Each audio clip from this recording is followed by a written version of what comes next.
All right, talking Class 4A sectional basketball, and we got some guests on today. And my first guest is Phil Washington at Lawrence Central, and this has been quite a season, Phil. This is when I think about second chances and new opportunities, and this is a team that definitely fits that bill. I remember talking to you after the Lawrence North game, and things weren't looking so good right at that point. But man, you guys have really turned it around. I just want to, starting from a standpoint of kind of where you've come from, right now you're 12-9 on the season after last night's win over Southport. At that point in the year, you were 1-2 and soon to be 1-3. How have you guys been able to turn this around, Phil? I think the guys, during the situation when you met with me at the end of the Lawrence North game, that had been like the first couple of days, of basically a new team coming together. So I think we had to. The sad part about it was we had to use that time during the season to learn each other and figure out how we can play our best 32 minutes. So in the mix of that, we start, putting some things together. We strung some wins together. We had a big win against Addicts and Pike and Princeton that week, and that propelled us into Christmas break. And I think we gained some confidence. And the guys went through a lot of adversity together, but they knew they had to keep the main thing the main thing, and they did a good job of doing that. Of course, it was like ups and downs, a lot of roller coasters in that. But for those guys to see it through, to fight through adversity, it makes them stronger as a group, and builds them up. Builds their character up as young men.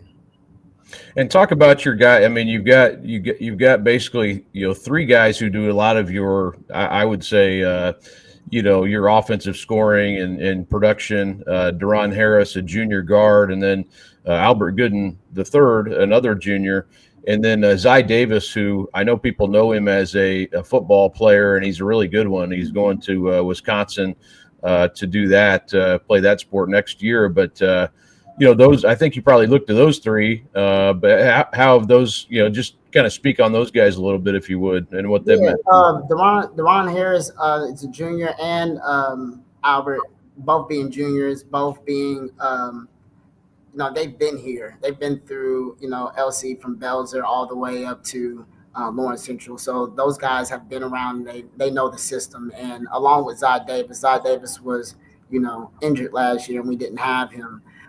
So to have all three of those guys now clicking, adding on with DJ Sumners is out there playing well with them.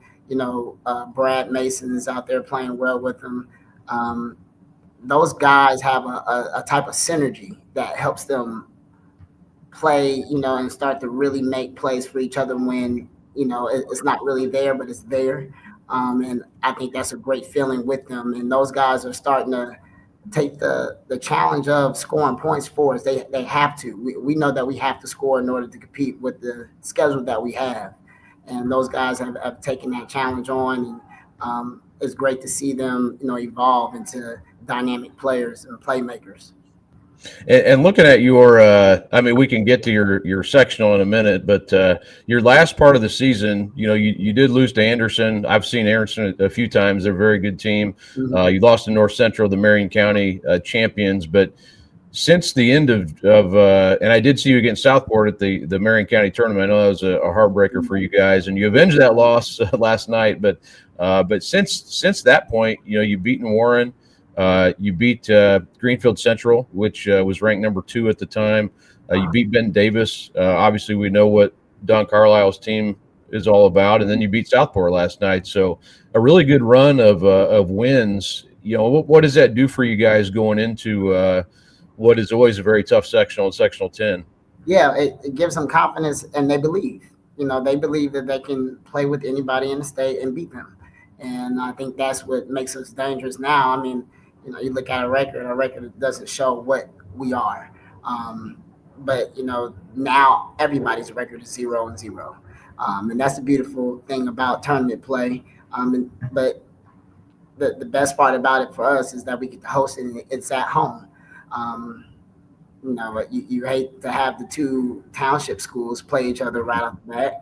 Um, and I can speak a lot about the drawing. It's like, oh man, they need to uh, possibly show the drawing so that we all have a good peace of mind about it.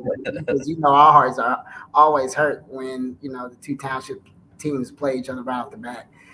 But it's going to be a good game. I know it's not going to be a 30-point game like how it was last time. We do know that for sure because we're a totally different team. I was going to say you didn't get the very good end of the draw, I would say, and Lawrence North didn't either. I mean, I'm sure they would No, rather no. play somebody else too. But and then the winner of that game will play Warren, which we all know how tough and physical and good that team is. North Central and Tech are on the other side of that bracket. Like you said, Phil, you guys host it this year. And it's always a fun event. It's a little bit different this year. No Addicts and no Cathedral, which dropped down to 3A. But that sectional 10, man, it's always seems like they're close games. Always teams that know each other really well, and it's always a fun atmosphere in that sectional. Oh yeah, big time. You look at our drawing and you look at the pathway. If we were to make it to the championship game, you have to go literally through the MIC in order to, you Yeah, know, us, Lawrence North, Warren. We have to all go through each other in order to make it to the championship game. Which, I'm not predicting wins for anybody, but I believe the more experienced team is North Central between the two. Tech and North Central. So, either way it goes, you're gonna have to see another MIC team. If you make it past the early round. So, uh, yeah, it's a tough drawing, but I mean that's why we're here. That's why we play the game. You gotta love it. and only a one night. With this restructuring, like I said, the Cathedral Addicts dropped down, and the way they restructured this, there's only one game during the week, and it'll be your guys' game. So 4A is a little bit different of a feel this year. I'll take some getting used to with only the one weekday game, and then the two Friday night games, of course, get back to usual there. But as you look around, Phil, and see, like, are you guys relatively healthy at this point in the year, maybe compared to some other teams? I feel like we are. I feel like our depth helps us also with our schedule. Us playing very well towards the end of the schedule. The fact that we can go, 8, 9, 10 deep at times, I think that helps us save our legs, keeps us healthy. Every time Zy Davis goes up or, Albert or Devon goes up, you cringe your teeth. But I was also told that, you can get hurt by going half speed, by trying to, ease off. So we've been trying to, push our guys and keep on going full throttle, so that way we can finish the season at a high and bring that momentum going into next week. You have a chance to kind of rest a little bit here. How was your game with Southport last night? That must have been a much different game than the first time you played them. Well, yeah, it was senior night too. So we actually had our seniors start. So majority of our starting lineup now are all juniors, except Zy Davis. So we had 4 new starters last night, and they started off, the game great. And we, in our mind, we was like, we'll probably give them a minute or two, see how this goes. They ended up playing the first 6 minutes of the game, and Wow.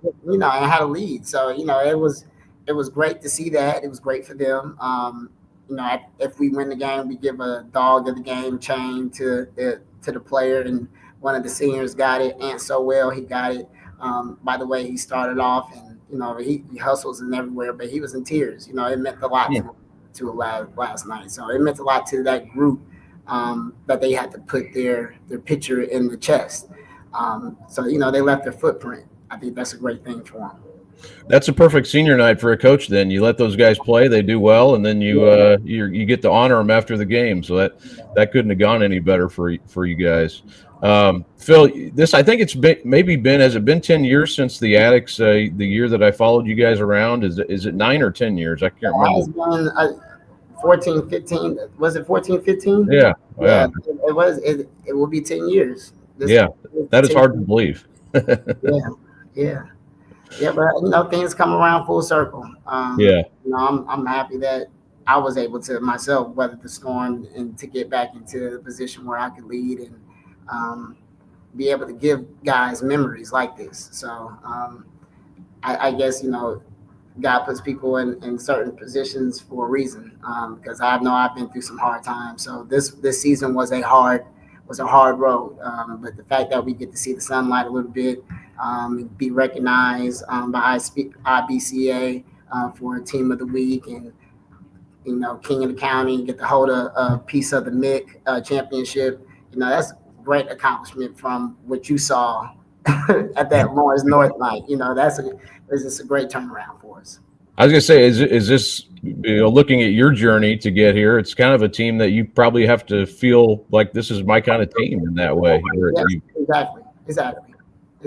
I think a lot of players, I receive a lot of text messages from my seniors, and there's one particular, Brad Mason. He's Mhm.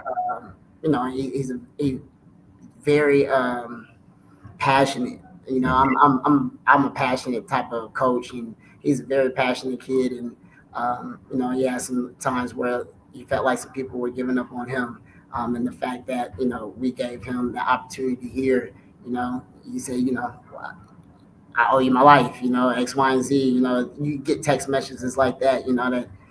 That's why you do it. That's why we do it. That's my why. So Well, that's good stuff. And I saw Brad after that first Lawrence North game, and he definitely was distraught about yeah, yeah. that game. But cool to see what you guys are doing, Phil. And I know you're busy, but I appreciate you coming on and talking about your team. And good luck next week to you. Thank you so much. All right, next up on our Class 4A preview, wanted to talk to Braylon Mullins of Greenfield-Central, Luke Meredith, coach of Greenfield-Central. Been a really great season for you guys, coming out last year, and know there's a lot of expectations, obviously, with Braylon and him being his senior year, but a lot of seniors on this team. Luke, and I'll start with you, just to the point of, having the season you guys have had to this point at 21-3. Going into next week's sectional at Muncie Central. Just where you feel like you guys are at right now as a group, and overall, just your assessment on the season you've had. Yeah, I mean, we came in with a ton of pressure, a ton of expectation, and we have 6 seniors. We have a lot of experience and a lot coming back. And in my opinion, we have the best player in the state. So anytime that you have Mr. Basketball candidate, that certainly helps. But excited about our team, excited about us playing some really good basketball down the stretch. Excited about the way that our guys took the late season loss against Lawrence Central. So for us, you could tell that they were mad, they were upset, and they were ready to get back on the court. And so that was a good sign. I thought last year when we went undefeated in the regular season and we went 24-0, and then we lost in the sectional championship, we didn't have some of those losses that you can learn from. And so for us to be able to play the type of schedule and the type of environments that we've been able to play in, with the Hall of Fame, with the Forum Classic, and being able to do Sneakers for Santa and play in certain big games, whether it be New Pal, Mount Vernon, and the variety of games that we've had, that certainly helped us along the way to play a different type of athlete that we're going to need in Sectional 9 for 4A at Muncie Central. And Brendan, to ask you, I know you've seen about every different, possible defense this year, yet you're averaging 33.5 points a game. You recently, just this week, actually, against Perry Meridian, set the all-time scoring record at Greenfield-Central, which looked, we go into the year and it kind of looked like, maybe you have a chance if things go right, and you're able to get there. But 33 points and 7.1 rebounds, 4.3 assists, 3.8 steals, shooting at a really high percentage. But just overall, your season, obviously you see a lot of different things. People defend you different ways. How have you been able to kind of stay so efficient in what you're doing and keep those percentages up too? It's not just an overall scoring number. I mean, yeah, you're not wrong. I mean, every single night you're going to get a different defense from some team, and it just we do a game plan all week. We watch our film and we see what teams run. So I feel like the preparation that we bring is definitely something that is unforeseen, and so just being able to play and just reset every 0-0 every game. You're coming up with a target on your back. And I feel like that's just been the mindset for myself. You have that expectation to put up 30 plus points every night. But yeah, sometimes that doesn't happen. And so I'm just happy to see that our team's being successful this year, and we're gonna keep it rolling. Obviously, you got a lot of help around you with Mikey Johnson, Boston Willard. I know he, I believe, set an assist record this season for single season. Dallas Freeman, able to do a lot for you guys. Physical player who can also make some shots. But what did that early season, Braylon, maybe do for you? You played some really good competition, like you said, the Hall of Fame. You played Ben Davis, some really good teams along the way, Lawrence North. But how does that maybe help you now as you get into this tournament run you're hoping to go on? I mean, when we played all those good teams in the beginning of the year, we were all trying to feel each other out, just find how to play together. And I feel like it took us probably more than halfway through the season to finally have all five be able to be on the same page. And I feel like we've been more connected since the beginning of the year, and we're just trying to take it day by day and just push it into sectionals, and it's just one game at a time, and we're going to see where that brings us.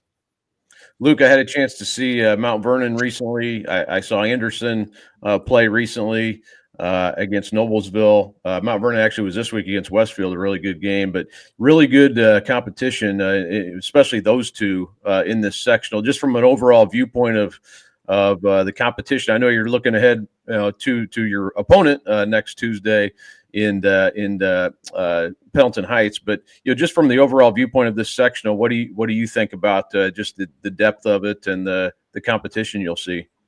Yeah, for sure. Obviously, a really difficult sectional.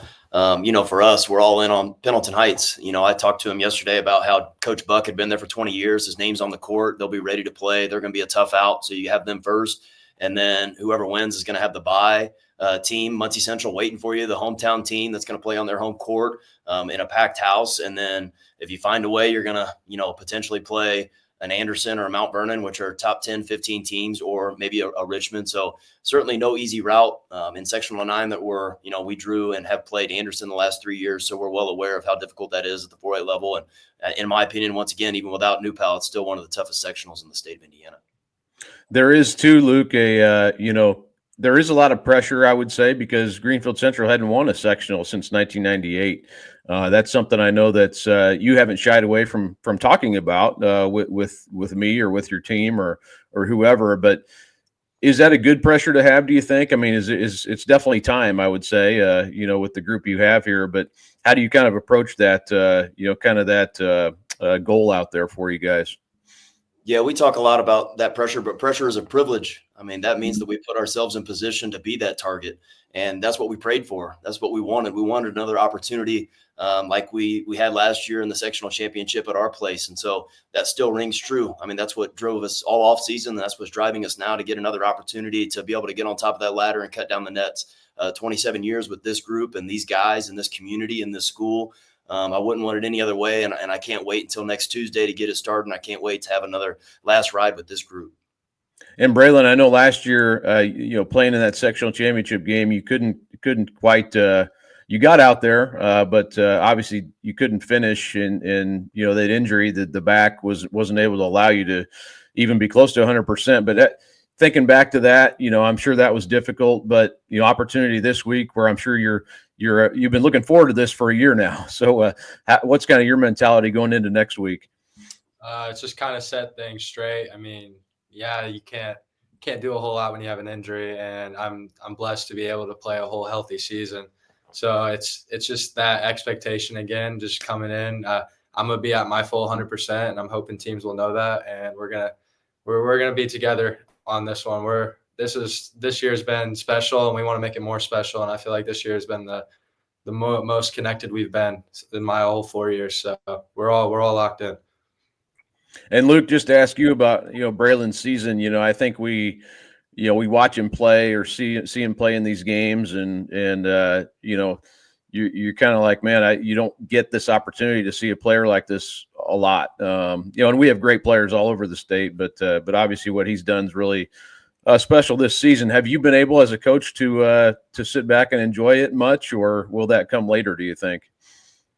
I think that'll come later. Sometimes I do watch on film and I'm like, oh my goodness, that was a terrific shot. Or sometimes you get to see the reactions of other people in the crowd. And so maybe you don't understand it at the time. And then when you look back and when we're making jokes in film about, these guys falling out of their chairs because you just hit a fadeaway NBA Steph Curry 3. But, he's a special player. He's a special young man. He makes us go. I mean, once again, every time he steps on the floor, he's the target of any team to be able to say, hey, you want to beat Greenfield-Central, you got to stop Braylon Mullins.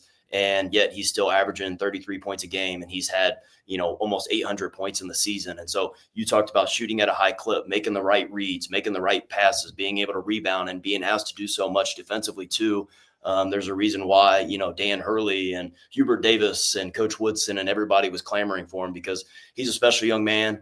He's a treat to coach, and he and I have a great relationship. And so that makes it easy to coach. And so for he and I being together for 4 years, and when I got this job 6 years ago, he was 6th, 7th grader. And so since then, we've just continuing to build on that. And it's truly a blessing to be able to coach a kid like Braylon.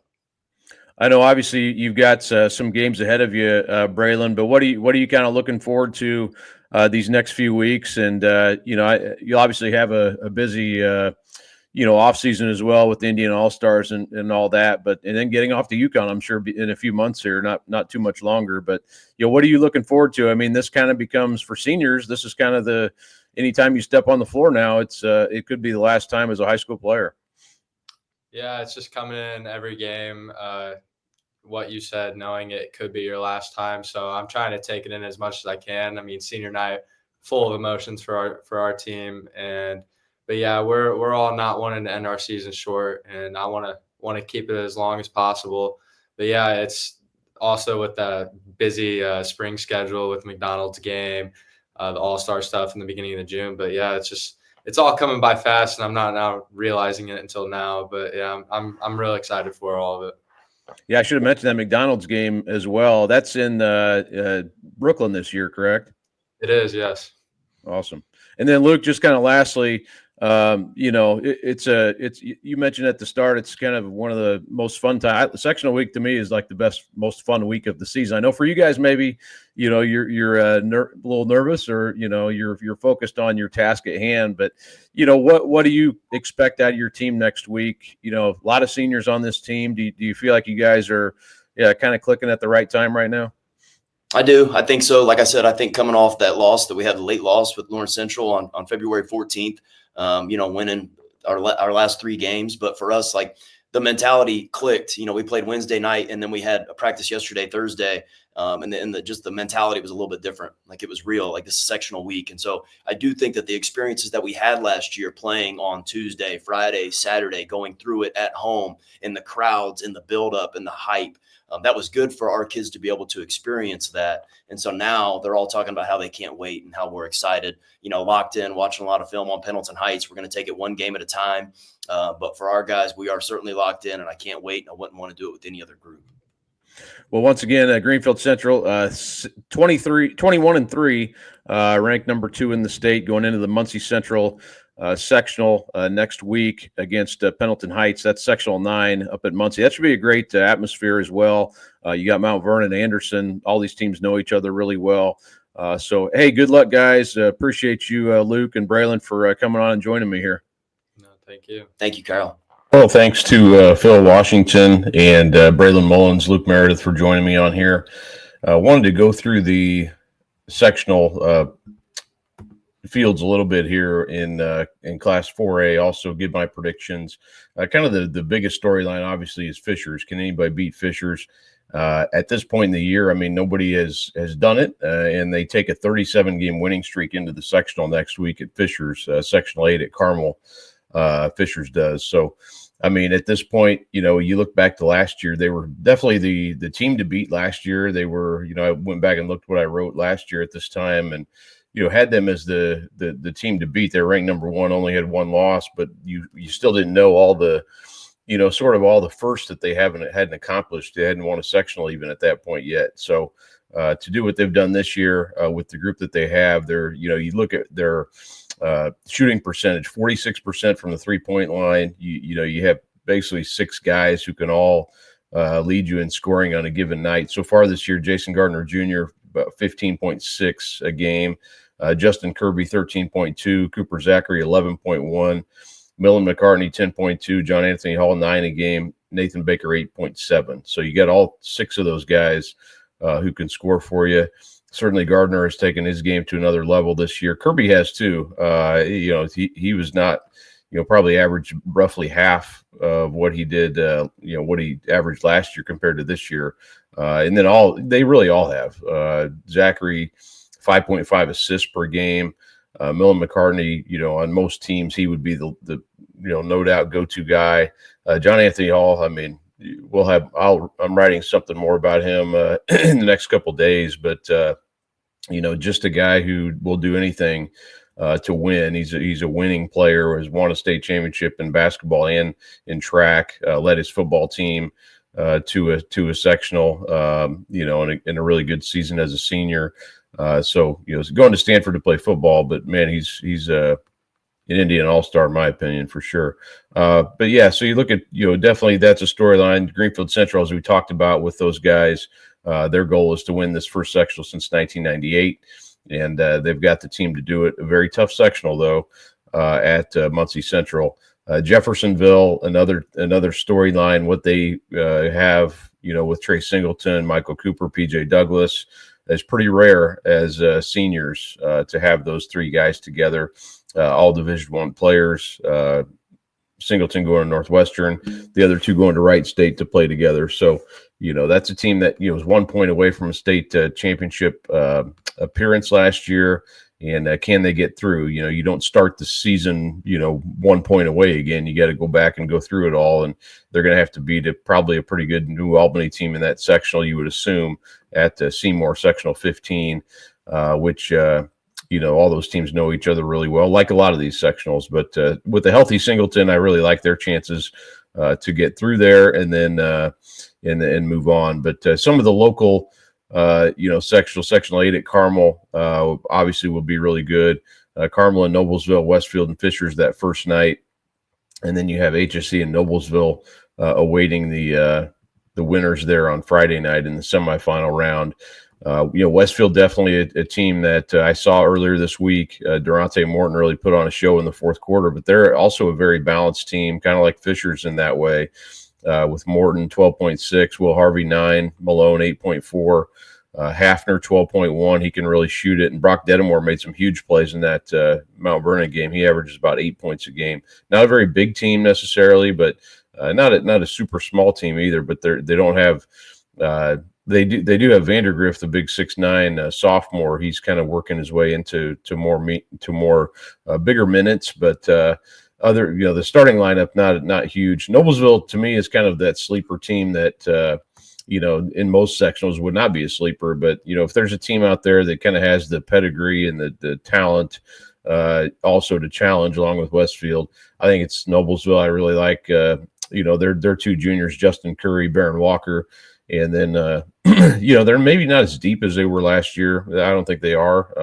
Adam Fine, their point guard has played better. TJ Davidson, a senior, has played better throughout the season. He's 7.9 points a game. And then Aiden Brewer does a little bit of everything inside for him, 4.3 rebounds per game. But they did get they lost handily to Fishers by 34 points. But that was early in the year.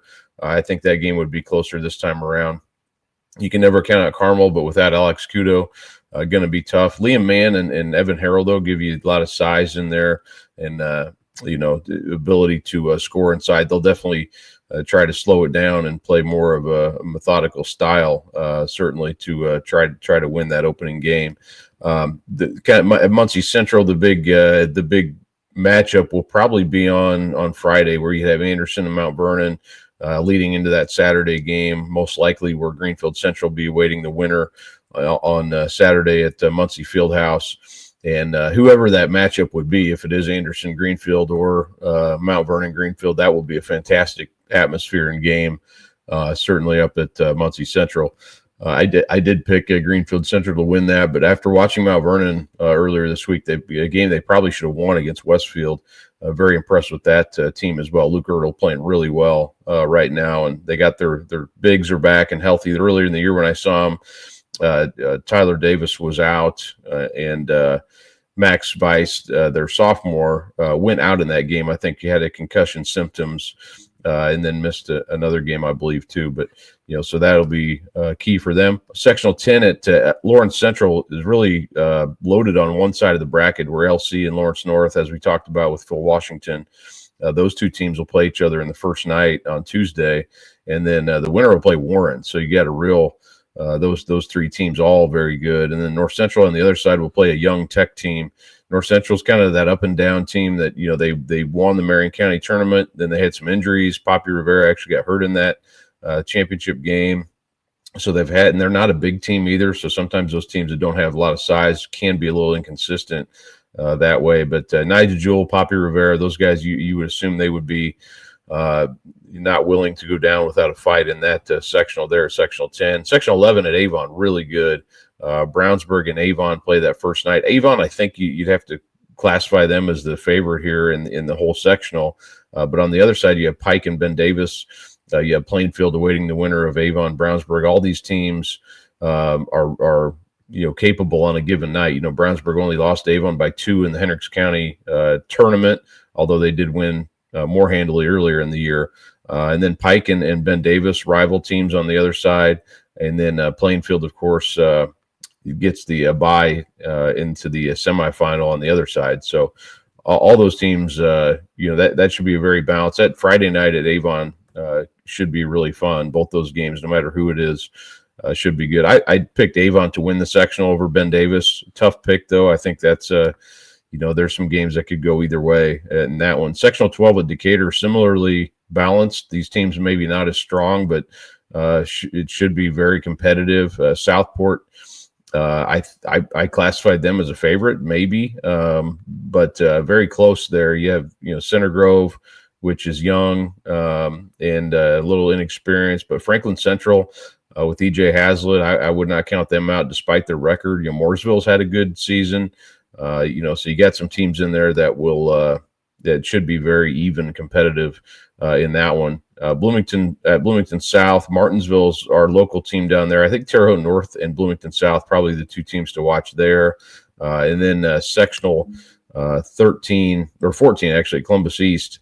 We also have a couple local teams there with Whiteland, Franklin, and I think Whiteland has a chance. I did a story earlier this year on Ethan Edwards, who's going to UIndy, and he's averaging almost 22 points a game this season. They're a team that's maybe I would say Columbus North is probably the favorite. They're a big turnaround story this year with what they've done to go 19-3. They only won 6 games last year, and then Franklin also is sort of a team that's probably better than its record. They're 7-13, but have a group that with Colt Nelson, Jace Nielsen. I saw them earlier this year against Shelbyville, a team that can really score.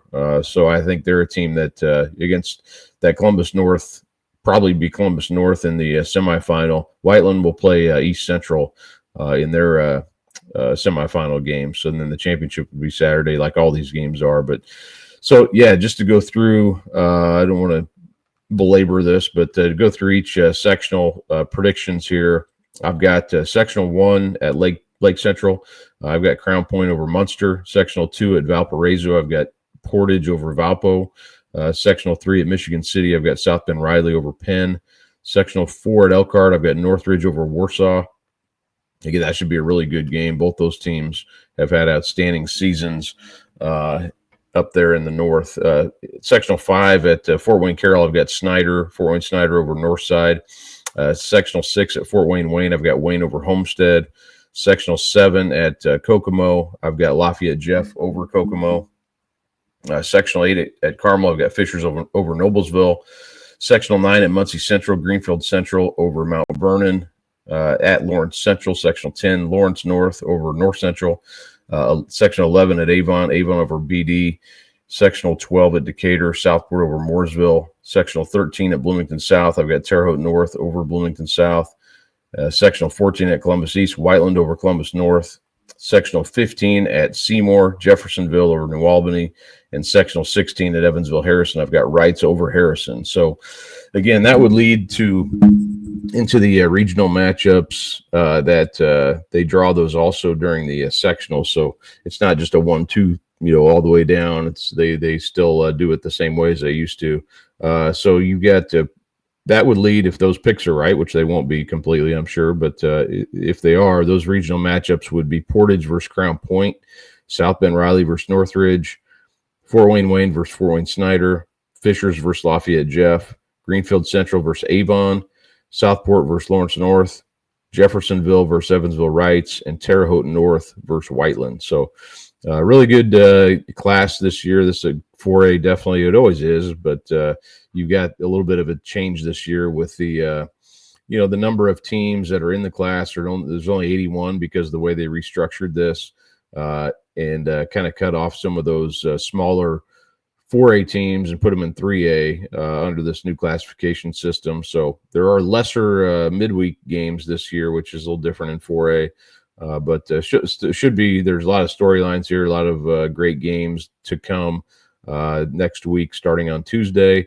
And, stay tuned. We'll obviously have a lot more coverage and things along the way here. But thanks again to Phil Washington and Luke Meredith and Braylon Mullins for joining me on here. And we'll talk to you next time.